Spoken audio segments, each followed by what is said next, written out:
हर साल आज के दिन यानी 1 जुलाई को राष्ट्रीय चिकित्सक दिवस मनाया जाता है। डॉक्टर मानव शरीर में सर्वशक्तिशाली रूप है, इसीलिए इन्हें सुपर हीरोज भी कहा जाता है। डॉक्टरों को धरती पर ईश्वर का रूप माना जाता है। मानव जीवन में डॉक्टरों के योगदान को याद करने के लिए चिकित्सक दिवस मनाया जाता है। आइए जानते हैं आखिर 1 जुलाई को ही क्यों चिकित्सक दिवस मनाया जाता है।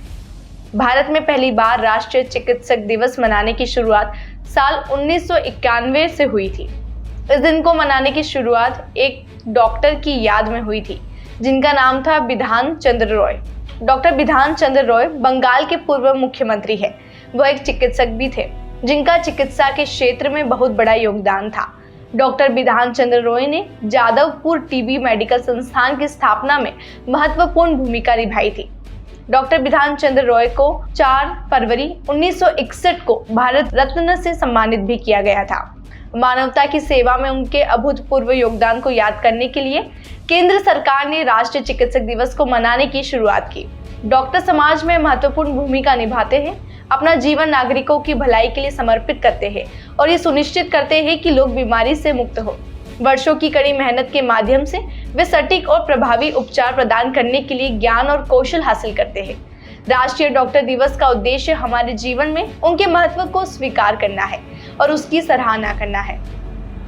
प्रत्येक नागरिक को ऐसे कुशल विशेषज्ञों पर गर्व होना चाहिए जो हमारी विशेष रूप से आपात स्थिति के दौरान देखभाल करते हैं। कोविड-19 महामारी के दौरान डॉक्टरों ने वायरस के खिलाफ लड़ाई में वीरतापूर्ण प्रयास प्रदर्शित किए।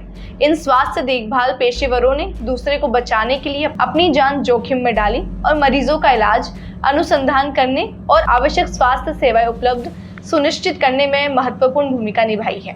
उनके समर्पण और अथक परिश्रम ने हमें और भी मजबूत होकर उभरने में मदद की है। भारतीय संस्कृति में चिकित्सकों के योगदान का उल्लेख प्राचीन समय से ही देखने को मिलता है।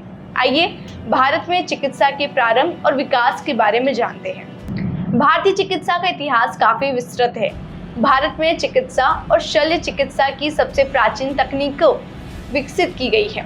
समृद्ध सांस्कृतिक विरासत के साथ साथ भारत का चिकित्सा के क्षेत्र में भी उत्कृष्ट प्रदर्शन देखने को मिलता है। प्राचीन समय में औषधीय पेड़ पौधों से औषधियों का निर्माण किया जाता है।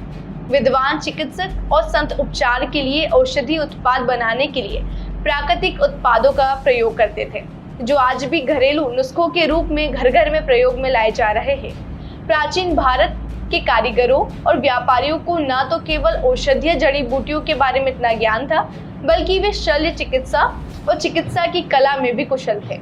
आइए जानते हैं भारतीय चिकित्सा एवं शल्य चिकित्सा के बारे में। जैसे आयुर्वेद को आज भी चिकित्सा का सबसे लोकप्रिय सिद्धांत माना जाता है, जो भारत ही नहीं बल्कि अन्य देशों में भी प्रचलित है।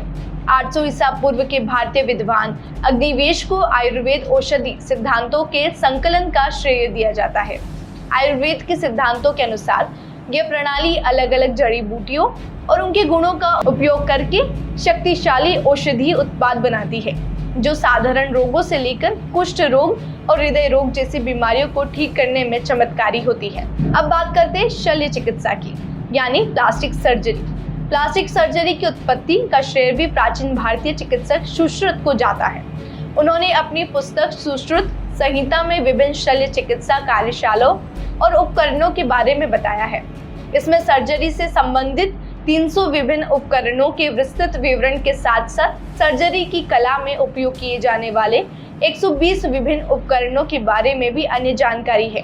फिर बात करते हैं सिद्ध की। ये पद्धति काफी हद तक आयुर्वेद के समान है। इसका प्रयोग मुख्यतः दक्षिण भारतीय प्रांत तमिलनाडु में होता है।